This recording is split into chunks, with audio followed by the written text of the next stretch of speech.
The haunting roar echoed through the early morning mist, a sound of pain that cut through Parker Wilson's consciousness like a blade. He jerked awake in his small cabin on the edge of the sanctuary, his heart hammering against his ribs. It wasn't the typical territorial call he'd grown accustomed to during his week's volunteering at the Bengal Rescue Preserve. This was different, a cry of distress. Parker threw off his blankets and grabbed his boots, not bothering with socks. The pale light of dawn barely filtered through the windows as he pulled on a jacket and rushed outside.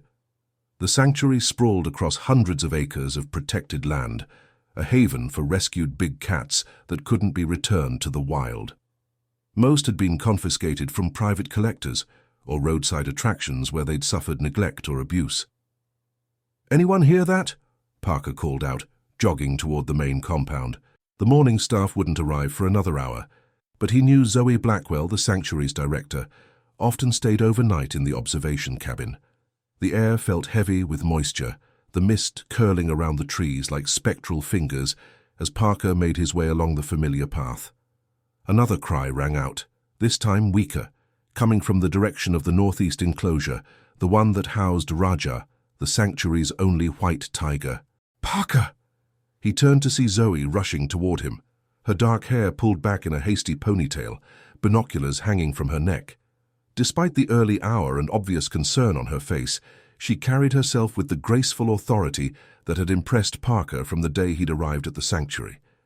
"You heard it too?" he asked. "It's Raja," she confirmed, her voice tight with worry. "Something's wrong. I called Yasmin. She's on her way." Yasmin Patel was the sanctuary's veterinarian, a brilliant woman who had dedicated her career to the care of big cats after spending years studying them in their natural habitats. "We shouldn't wait," Parker said, already moving toward the northeast path. "He sounds hurt." Zoe didn't argue, falling into step beside him. "The security feed showed him near the perimeter fence last night. I didn't see anything unusual, but the camera angle doesn't cover the entire area." They quickened their pace, the path narrowing as they approached Raja's enclosure. The white tiger had been rescued from an illegal breeding operation where he'd been kept in a cage barely larger than his body. Despite his traumatic past, Raja had always been one of the calmer residents at the sanctuary, more curious than aggressive toward the humans who cared for him. The sight that greeted them as they rounded the final bend made Parker's stomach clench. Raja lay on his side near the enclosure's edge, his magnificent white coat stained with streaks of crimson. He was entangled in a section of barbed wire that had somehow been pushed through or fallen into his habitat. Each time the tiger moved, the barbs dug deeper into his flesh. "How the hell did this happen?" Parker breathed, assessing the situation with growing horror. Zoe was already unlocking the maintenance entrance to the enclosure, her movements quick and precise, despite the trembling in her hands. The storm last night must have brought down a section of the outer perimeter fence. The barbed wire shouldn't have been anywhere near the enclosures. Parker knew the sanctuary had a double fencing system, an interior habitat barrier, and an outer security perimeter to keep trespassers out. Somehow the damaged section of the outer fence had created this dangerous situation. "We need tranquilizers," Zoe said, her eyes fixed on the suffering tiger. "We can't help him while he's conscious. It's too dangerous." Raja let out another pain-filled growl, softer than before, his amber eyes blinking slowly as he tried and failed to free himself from the wire. "There's no time," Parker said, making a decision that went against everything he'd been taught during his orientation. "Look at him, Zoe. He's losing blood, and the more he struggles, the worse it gets." "Parker, no!" Zoe grabbed his arm. "You can't go in there without proper equipment. He's injured and frightened. Even Raja could kill you without meaning to." But Parker was already shrugging out of his jacket and pulling the work gloves from its pocket. "I've been working with him every day for weeks. He knows my scent, my voice. And look at him. He's exhausted. He doesn't have the strength to attack." The tiger's breathing had become labored, his once powerful body now lying almost motionless, except for the subtle rise and fall of his ribcage. "I'll distract him," Parker continued, his voice softening. "You can approach from behind and cut the wire. We just need to free him enough so he can move away from the fence. Yasmin can handle the rest when she gets here." Zoe looked torn, her professional training battling with the urgent need to help the suffering animal. "This goes against every safety protocol we have," she said finally, but there was resignation in her voice. She knew as well as Parker did that Raja might not survive the wait for proper procedures. "I'll take full responsibility," Parker promised, already moving toward the inner gate that would give them access to the enclosure. "That won't matter much if you're dead," Zoe muttered. But she followed him, pulling a pair of heavy-duty wire cutters from the emergency kit mounted outside the enclosure. Parker took a deep breath as Zoe unlocked the inner gate. This was far different from the supervised interactions he'd had with Raja before, always with barriers between them, always with trained staff present. He was about to enter the territory of a wounded predator, an animal that could kill him with a single swipe of its massive paw. But as he looked at Raja's suffering form, he knew he couldn't stand by and do nothing. The tiger had already endured too much in his life. Parker wouldn't let him suffer more if he could help it. "Easy, boy," Parker called softly as they entered the enclosure, using the gentle tone he'd adopted during his daily feeding routines. "Easy, Raja. We're here to help." The tiger's ears flicked at the sound of his voice, his amber eyes tracking Parker's movement. There was pain in those eyes, but something else too, an intelligence that seemed to assess the approaching humans. Parker moved slowly, deliberately, keeping his body language open and non-threatening. "That's it, Raja. You know me. You know I wouldn't hurt you." He continued speaking in that same soothing tone as he carefully approached, positioning himself where Raja could clearly see him. The tiger remained still, watching, his breathing shallow. "Zoe's going to help get this wire off you," Parker explained, as if the tiger could understand his words. Perhaps it was the tone rather than the content that mattered. Raja seemed to relax slightly as Parker spoke. Parker knelt about 10 feet away from Raja's head, close enough to hold the tiger's attention, but still maintaining a crucial distance. From the corner of his eye, he could see Zoe circling cautiously toward Raja's tangled hindquarters. "You've been so brave, haven't you?" Parker continued, deliberately raising his voice slightly to cover any sounds Zoe might make as she approached with the wire cutters. "Such a tough journey you've had." Raja's eyes remained fixed on Parker, his massive head resting heavily on the ground. The tiger's white coat, rare and beautiful, was a result of a recessive gene, not albinism as many assumed. The distinctive black stripes stood out starkly against the white fur, now marred by dirt and blood. "Almost there," Parker murmured, his heart pounding so loudly he was sure Raja must hear it. Predators sensed fear, and despite his calm exterior, Parker was terrified. Not just for himself, but for Raja, for Zoe, for all that could go wrong in the next few moments. He could see Zoe now, positioned behind Raja, assessing the tangled wire. Their eyes met briefly over the tiger's body, and Zoe nodded once.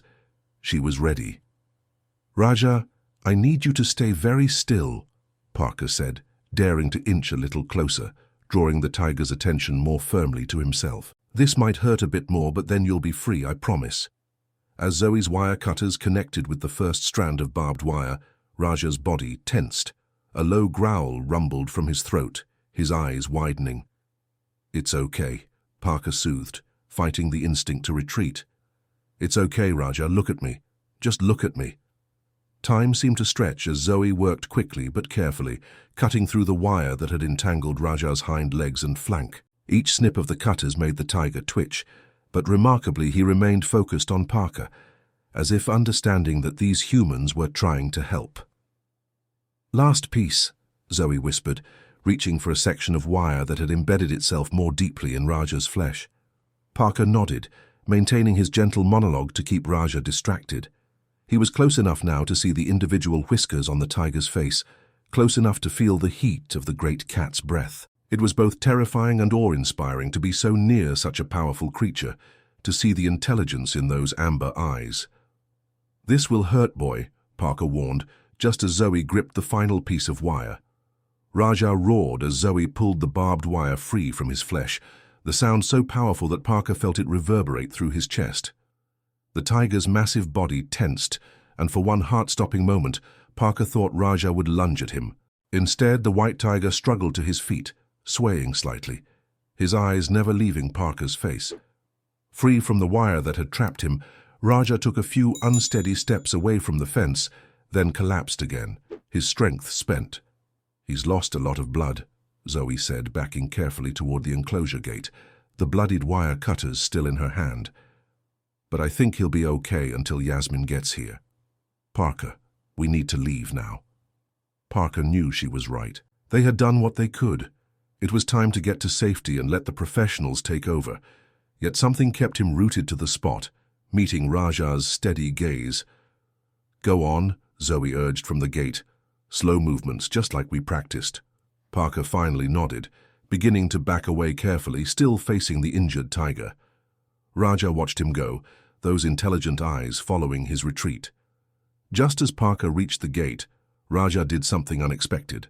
The white tiger lifted his massive head and made a sound, not a roar or a growl, but a deep rumbling chuff.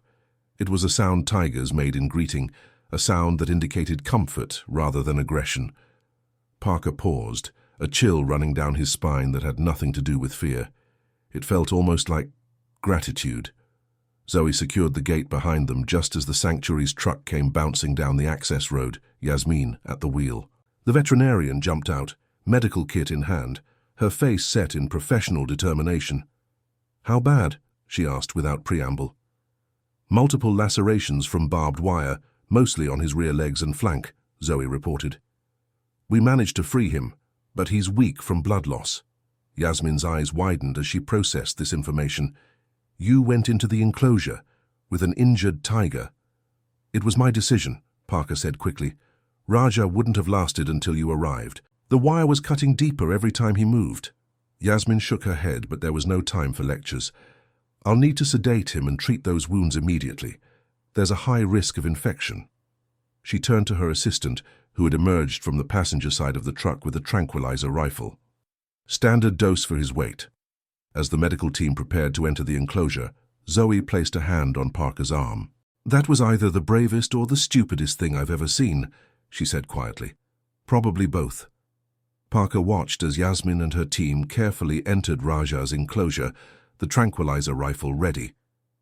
"He knew we were helping him," he said, still processing what had happened. "I saw it in his eyes, Zoe. He understood." She gave him a skeptical look. "That's a dangerous way to think about these animals, Parker. No matter how long they've been in captivity, no matter how accustomed to humans they might seem, they're still wild at heart. Raja is not a house cat." "I know that," Parker replied, watching as the veterinary team worked with efficient precision, the tranquilizer taking effect as Raja's massive body relaxed into unconsciousness. But there was something there. Something... I can't explain it. Zoe's expression softened. "You've got a connection with these animals. It's why you're good at this work. Just don't forget that the connection doesn't make you immune to their nature." Parker nodded, but he couldn't shake the memory of Raja's eyes, the intelligence he'd seen there, and that final sound, that rumbling chuff that had seemed so deliberate, so meaningful. As the sun rose higher, burning away the morning mist, the sanctuary came to life around them.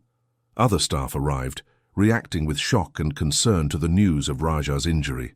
Oliver Montgomery, the sanctuary's head of security, organized a team to repair the damaged perimeter fence, his weathered face grim as he examined the barbed wire that had injured the white tiger. "This wasn't just storm damage," Oliver reported later that morning, calling Zoe and Parker to the site of the breach. "Look at these cuts. Someone deliberately created this opening." Parker felt a chill at the implication. Poachers? The illegal trade in tiger parts remained a grim reality, even in countries with strict protection laws. "Or trophy hunters," Oliver said grimly. "A white tiger would fetch a small fortune in certain circles." Zoe's face hardened.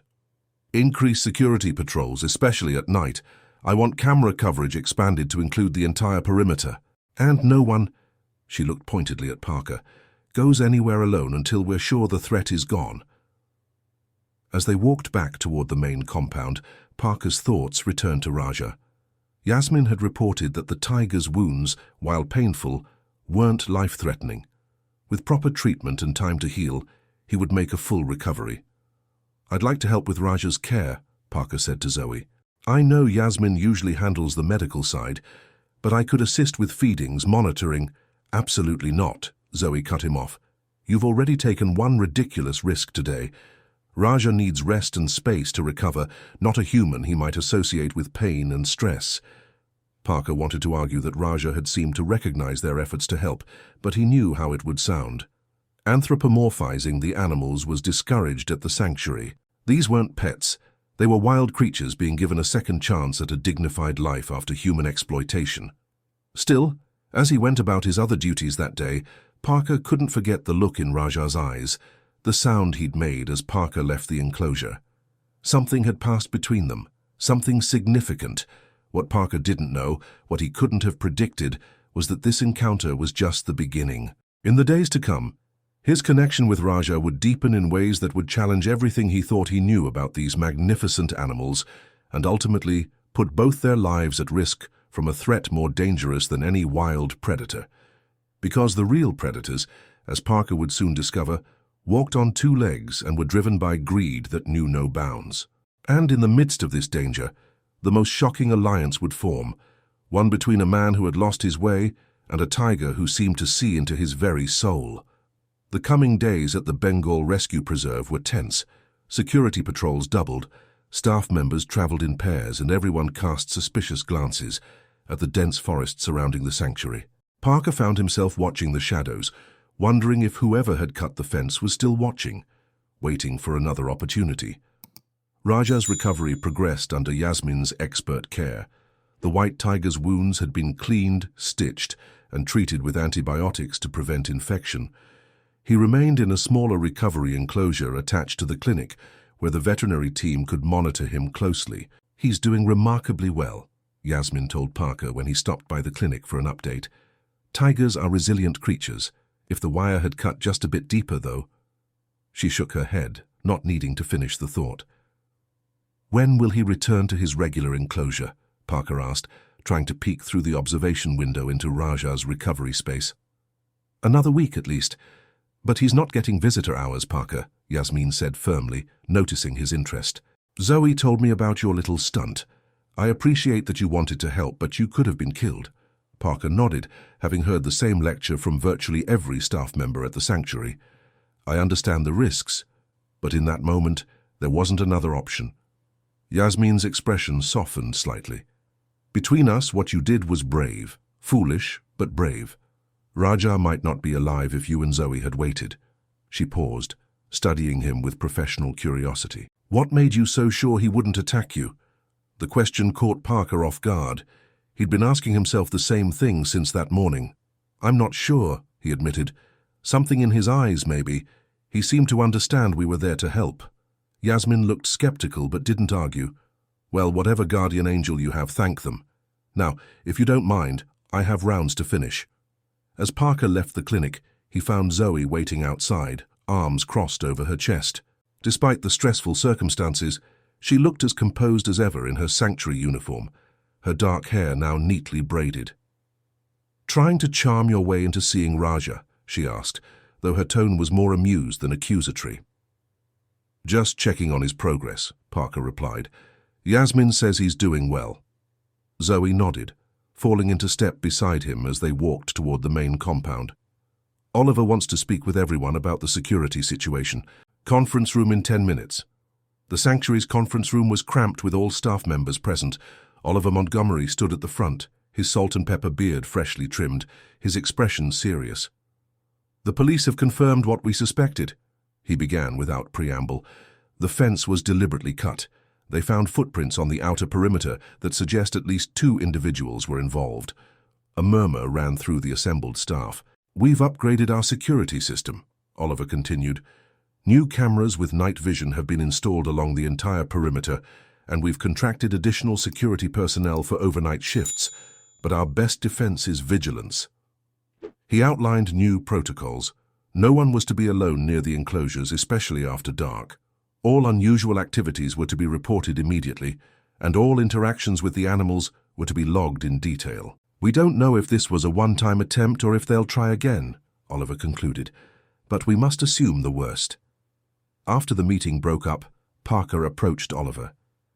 Is there anything specific I can do to help with security? Oliver considered him thoughtfully. Parker had only been at the sanctuary for a short time, but his actions with Raja had earned him a measure of respect from the veteran security chief. You have a military background, if I recall from your file, Oliver said. Parker nodded, his expression carefully neutral. His time in the service wasn't something he discussed often. Army. 2 tours. That explains a few things, Oliver muttered. Your quarters are near the northeast corner where the breach occurred. Keep your eyes and ears open. Report anything unusual, no matter how insignificant it might seem. Parker agreed, though he doubted the intruders would be bold enough to return to the same spot. If they were professionals, poachers, or trophy hunters, they would have already moved on to easier targets. As he walked back to his cabin that evening, Parker's thoughts turned to Raja. The connection he'd felt with the white tiger had been unlike anything he'd experienced before. During his orientation at the sanctuary, the staff had emphasized maintaining professional distance from the animals. They weren't pets. They were wild predators being given a second chance in a protected environment. Yet there had been something in Raja's eyes during those tense moments in the enclosure. An intelligence, a recognition that went beyond mere animal instinct. And that final sound, that rumbling chuff as Parker retreated to safety, continued to haunt him. Parker's cabin was modest but comfortable, situated on the edge of the sanctuary property. Through his window, he could see the lights of the main compound, and beyond that, the shadowy outlines of the enclosures where the sanctuary's residents lived. Somewhere in the darkness, Raja was recovering, perhaps looking out at the same night sky. Sleep came fitfully that night, as it often did. Parker's dreams were a chaotic blend of memories: the dusty heat of Afghanistan, the deafening crack of gunfire, the faces of comrades lost. But this time, there was something new. A flash of white in the darkness, amber eyes watching from the shadows, a presence that was somehow both terrifying and comforting. He woke before dawn, his sheets twisted around him, his heart racing. The familiar weight of guilt and grief pressed against his chest, a constant companion since his return from his last tour.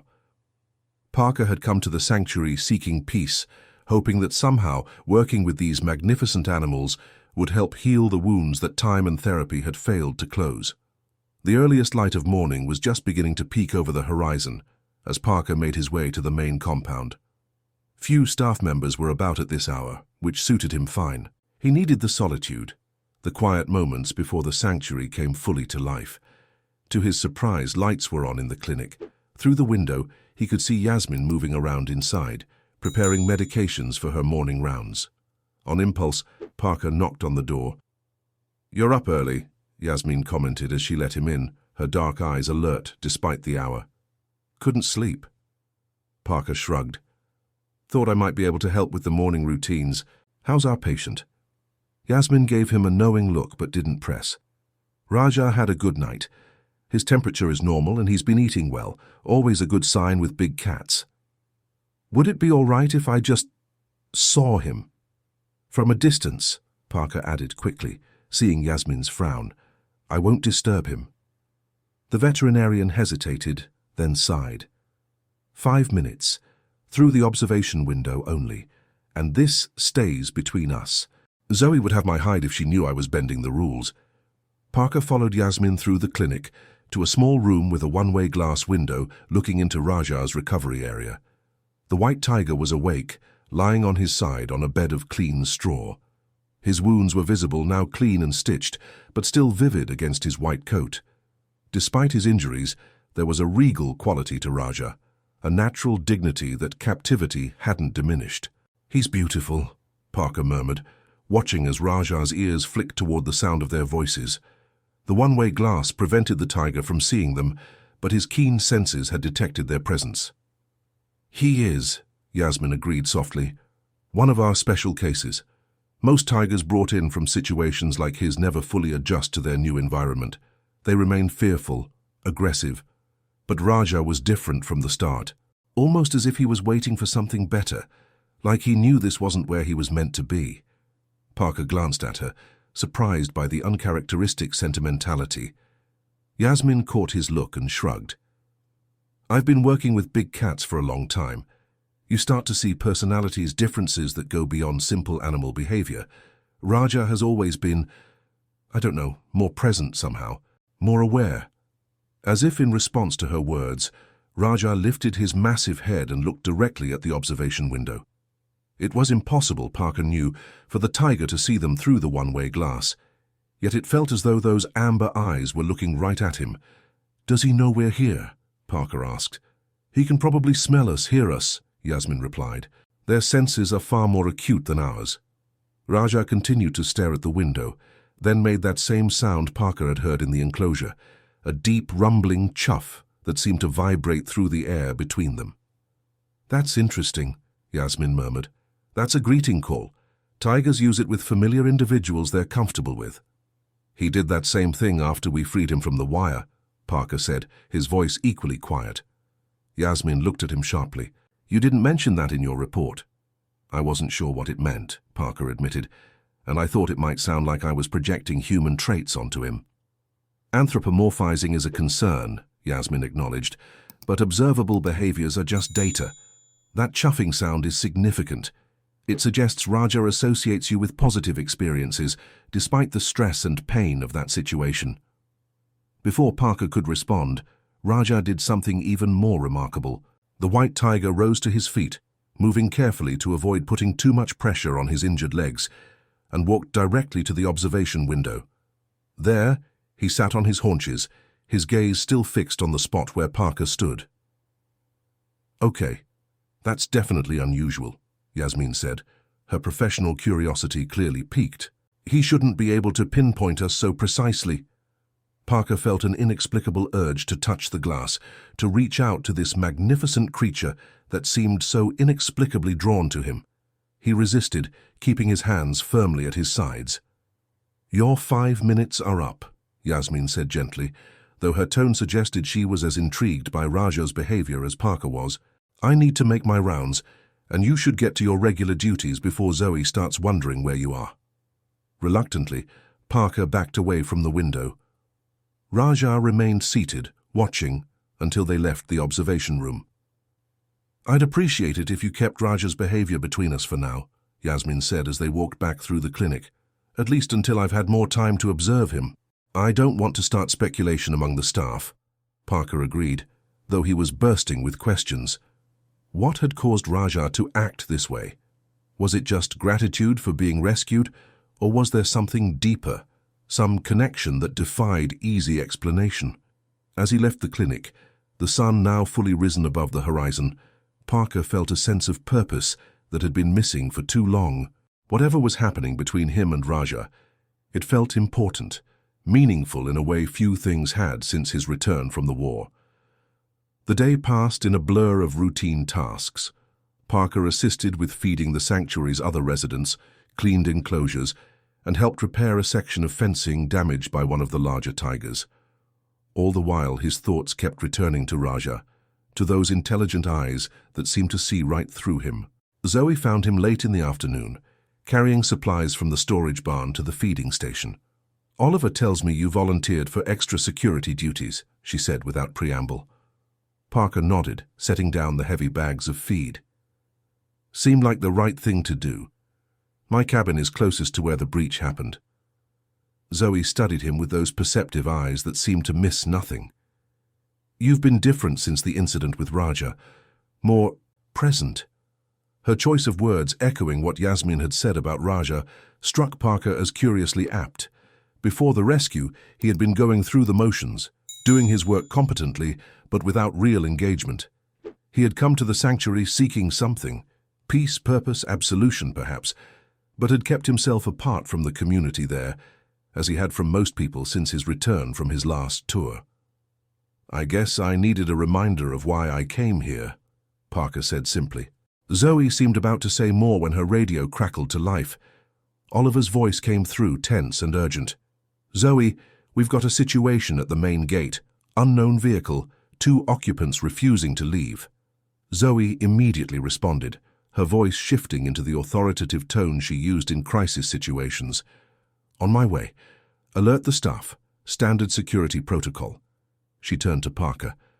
Grab Oliver's spare radio from the office and head back to the residential area. Make sure everyone stays inside until we give the all clear." Parker nodded, moving quickly toward the administrative building. As he retrieved the radio from Oliver's desk, he heard the distant sound of raised voices from the direction of the main gate. The sanctuary didn't get many visitors.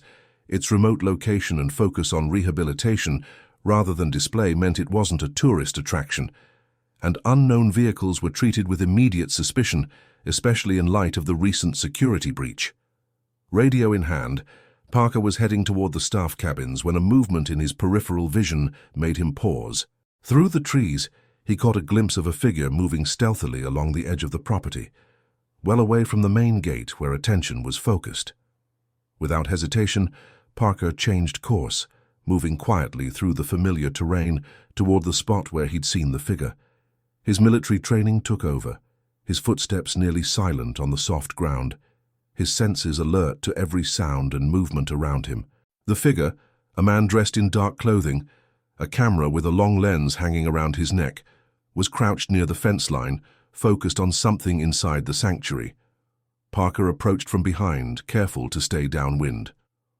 "Sanctuary's closed to visitors today," Parker said, his voice deliberately casual despite the tension coiling in his muscles. The man jumped, spinning around with a startled oath. He was younger than Parker had expected, perhaps in his early 20s, with an expensive camera that marked him as a professional rather than a casual photographer. "I'm just taking pictures for a nature magazine," the young man said, recovering his composure quickly. "The light here is perfect." Parker noted the man's position, far from the main path, hidden from most of the security cameras. "You'll need to come with me to the main office to verify that," he said, his tone making it clear this wasn't a request. "Photography requires prior permission." The young man's expression hardened, his initial nervousness giving way to something colder. "I don't think so," he said, and before Parker could react, he shoved him hard and took off running along the fence line. Parker recovered quickly, giving chase. The young photographer was quick, but Parker's military training and physical condition gave him the advantage. He closed the gap steadily, finally tackling the man to the ground near the northeast corner of the property, not far from where Raja's fence had been breached. "Let me go," the young man snarled, struggling against Parker's hold. "You have no right to detain me." "Trespassing on private property, assaulting staff, I'd say I have plenty of reason," Parker replied calmly, pinning the man's arms behind his back. He reached for the radio clipped to his belt, but before he could call for backup, a sharp pain exploded in his side. The young photographer had managed to retrieve something from his pocket, a small taser or stun gun, and was now pressing it against Parker's ribs. The electrical current sent fire through his nerves, causing his muscles to spasm. His grip loosened involuntarily, and the man wriggled free, delivering a vicious kick to Parker's stomach before fleeing. Parker lay on the ground, his body still twitching from the electrical shock, struggling to draw breath back into his lungs. Through the haze of pain, he managed to grab the radio. "Security breach, northeast perimeter," he gasped into the device. "One suspect, armed with taser, heading east." Oliver's voice came back immediately, demanding details, but Parker was already struggling to his feet, determined not to lose the intruder. His side burned where the taser had made contact, and his lungs ached from the kick, but the familiar rush of adrenaline carried him forward. He could see the young man ahead, running toward the tree line where a vehicle must be waiting. Parker put on a burst of speed, ignoring the pain flaring through his body. Just as the man reached the edge of the trees, a large figure stepped out to block his path. Oliver Montgomery, moving with surprising speed for his size, caught the young photographer by the collar and slammed him against the trunk of a massive oak tree. "Going somewhere," Oliver growled, his weathered face inches from the now terrified young man. Parker arrived seconds later, his breathing ragged. "He's got a taser, or stun gun," he warned. "Right pocket." Oliver nodded, efficiently disarming the intruder and restraining him with plastic zip ties from his belt. "Police are on their way," he said. "Zoe's handling the situation at the main gate. Looks like a coordinated distraction."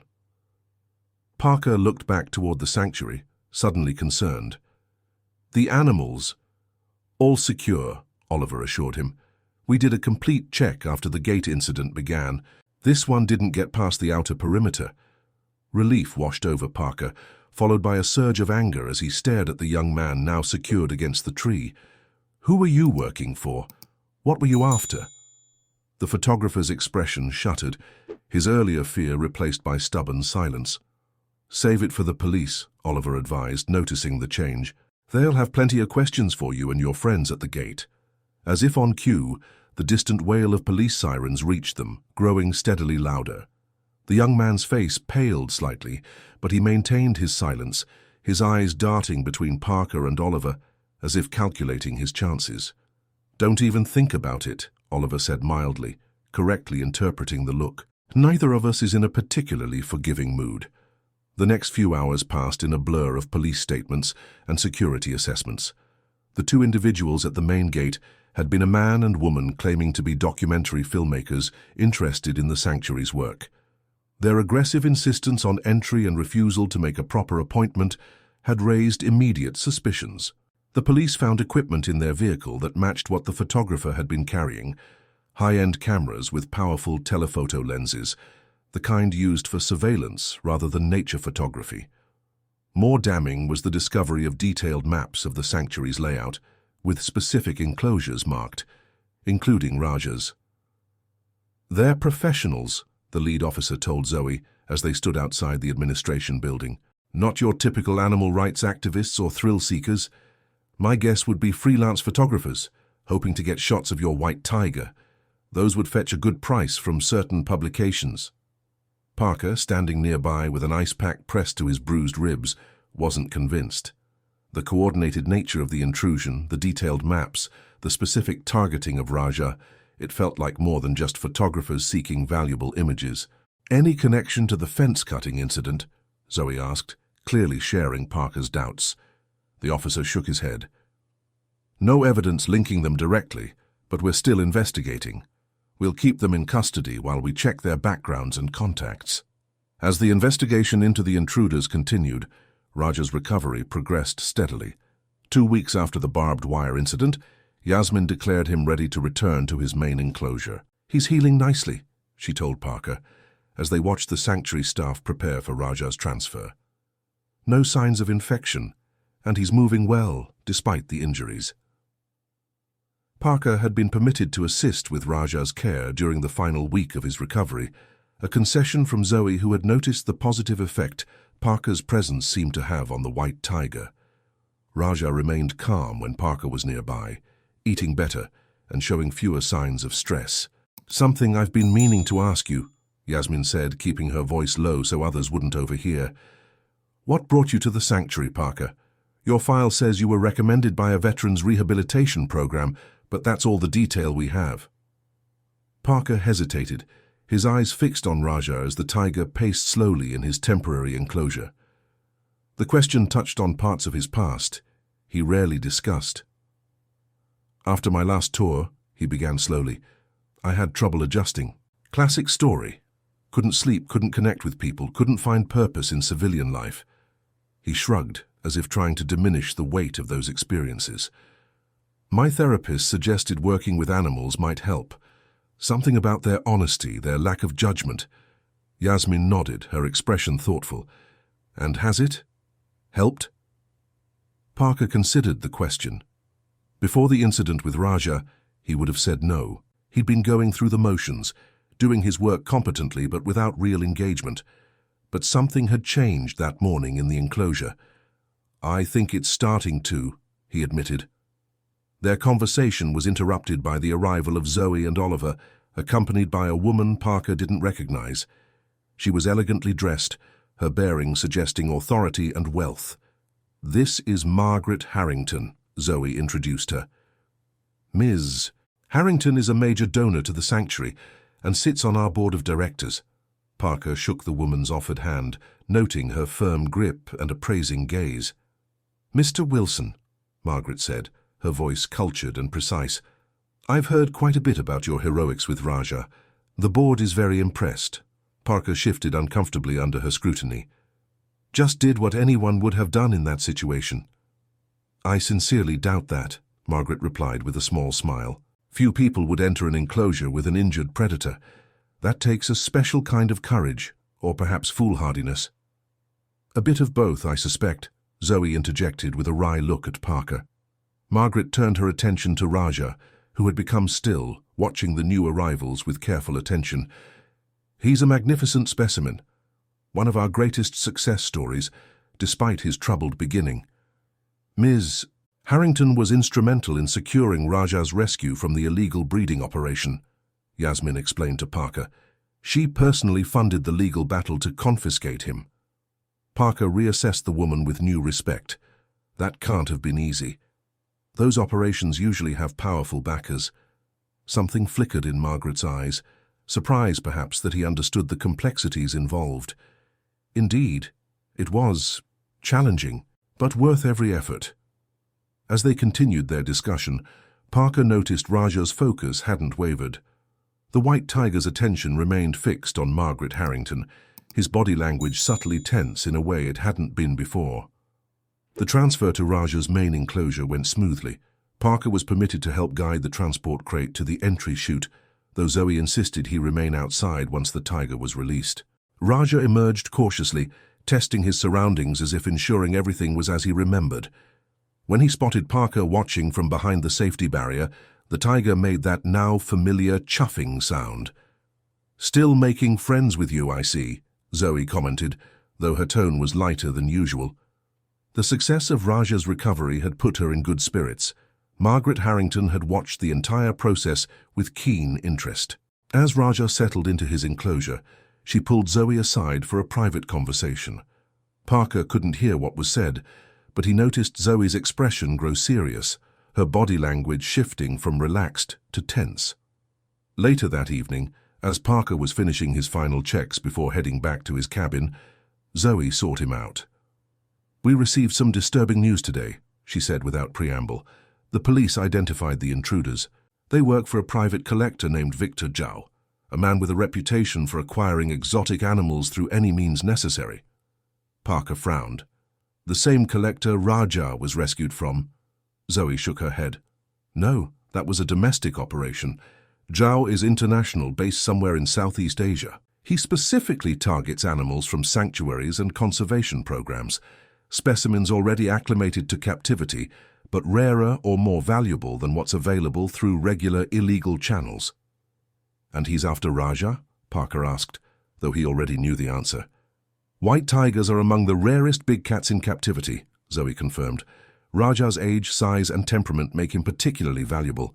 Margaret received information from her contacts that Zhao has been asking about our security measures, our routines." The pieces clicked into place for Parker. "So the fence cutting, the photographers, preliminary steps," Zoe finished grimly. "Testing our responses, gathering information. The real attempt is still coming."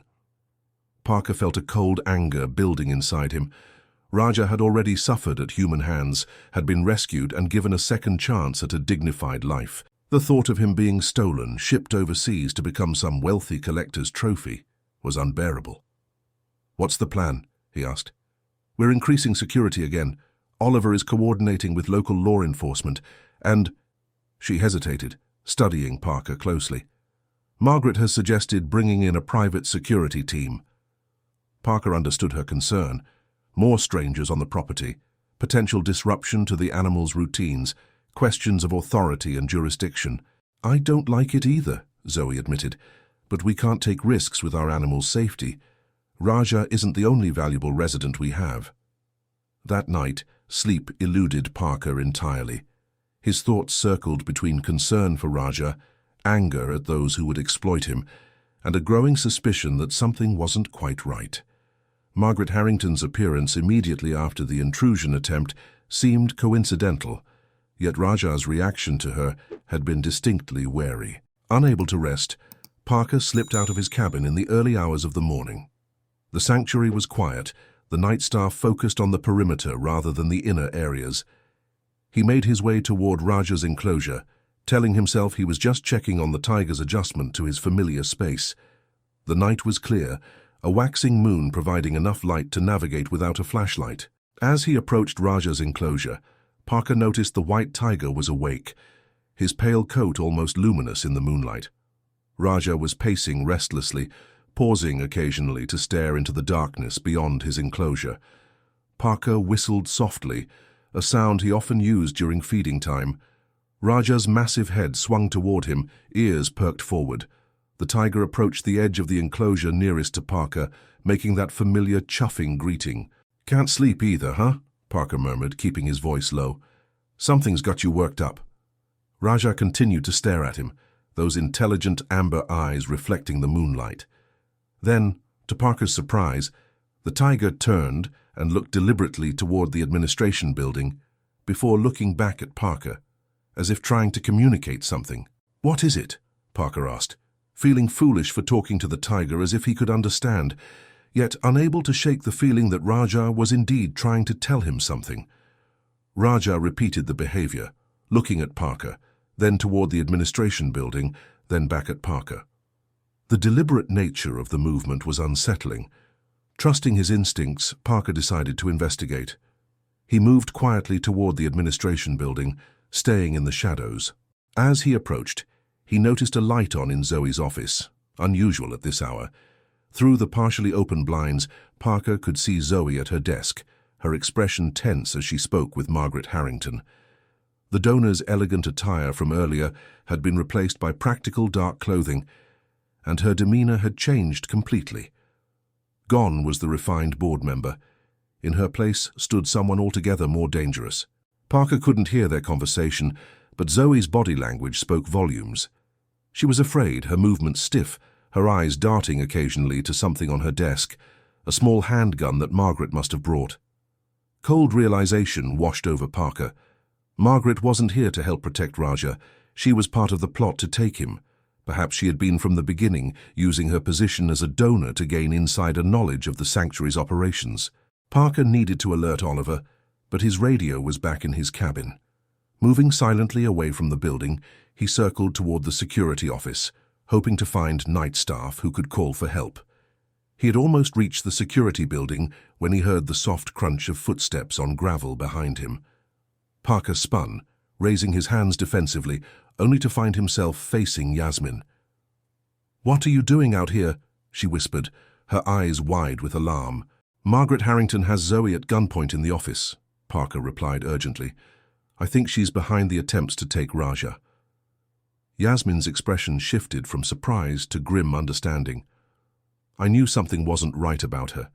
She asked too many specific questions about our sedation protocols, our transport equipment. We need to alert Oliver." "He's doing perimeter checks on the far side of the property," Yasmin interrupted. "It'll take him at least 15 minutes to get back here. The night security staff, there's only Jenkins on duty, and I just saw him heading to check the north fence line." Yasmin's mind was clearly racing. If Margaret is making her move tonight, she must have backup nearby.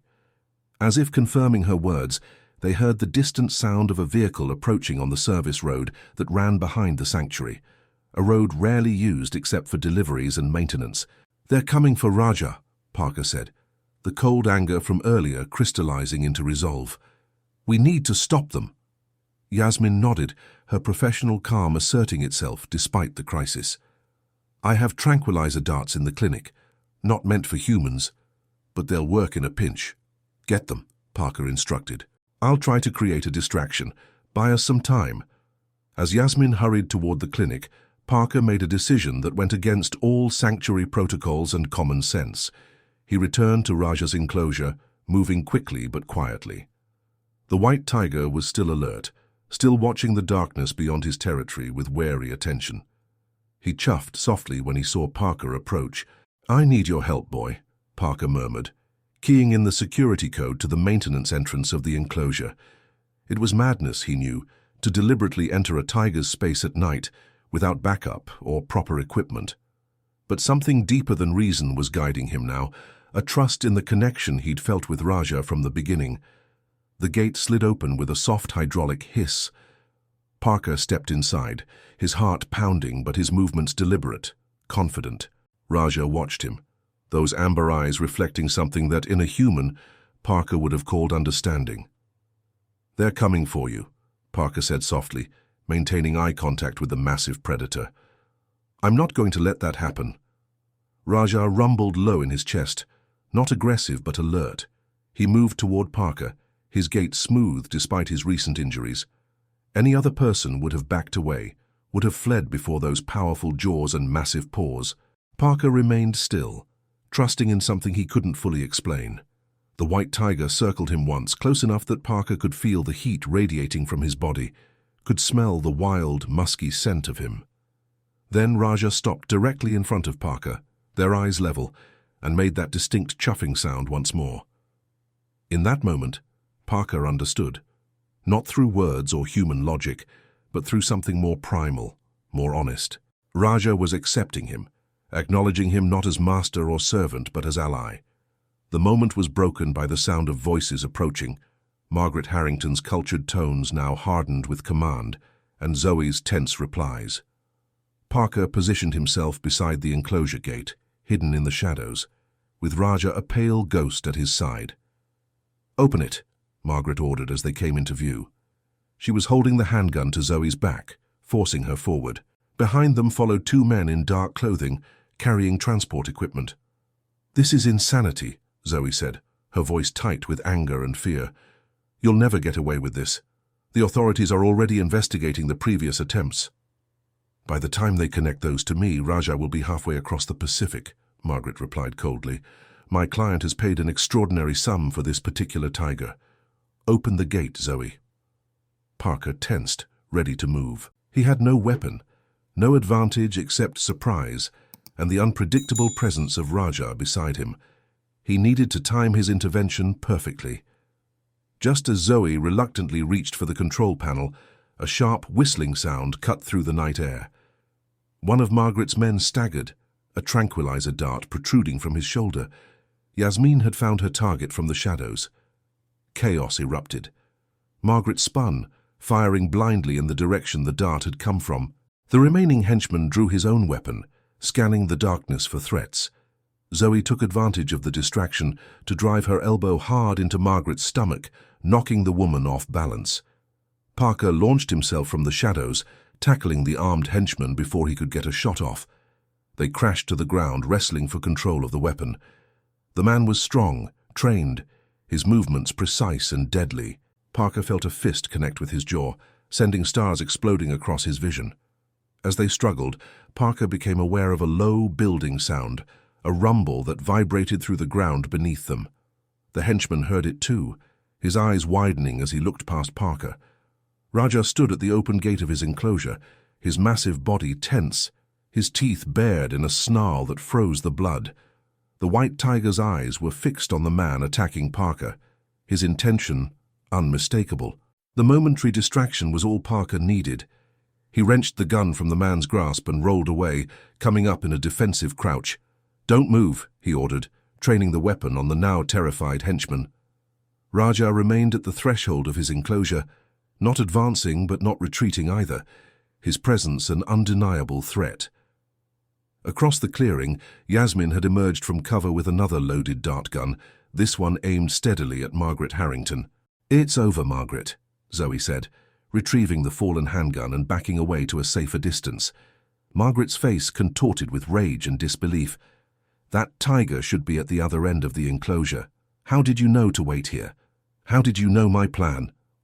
Parker glanced at Raja, whose attention remained fixed on the threats, his powerful body radiating protective fury. "Let's just say I had inside information.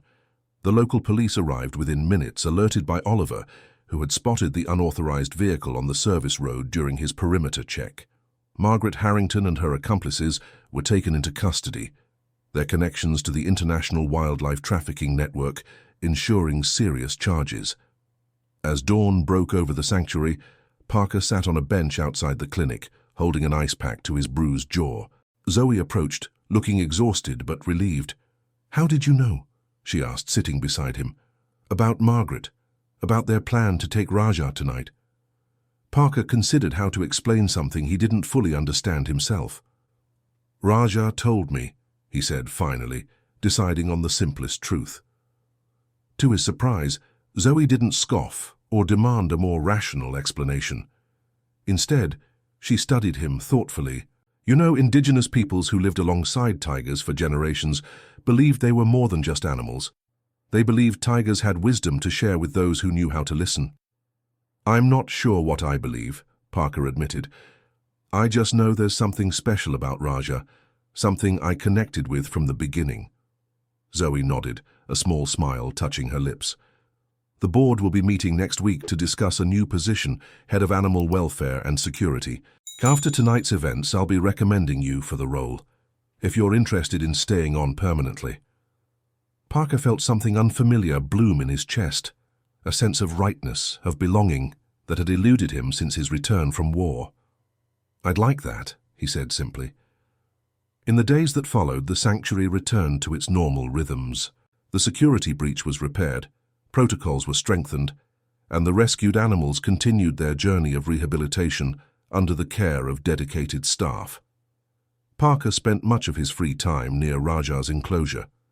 The white tiger had become something of a celebrity at the sanctuary after the story of his rescue, and the foiled kidnapping attempt made local news. Visitors who came to the sanctuary's monthly educational programs were always eager to catch a glimpse of the magnificent white tiger and hear the tale of his unlikely bond with a former soldier. For Parker, those quiet moments with Raja were about more than friendship with a wild animal.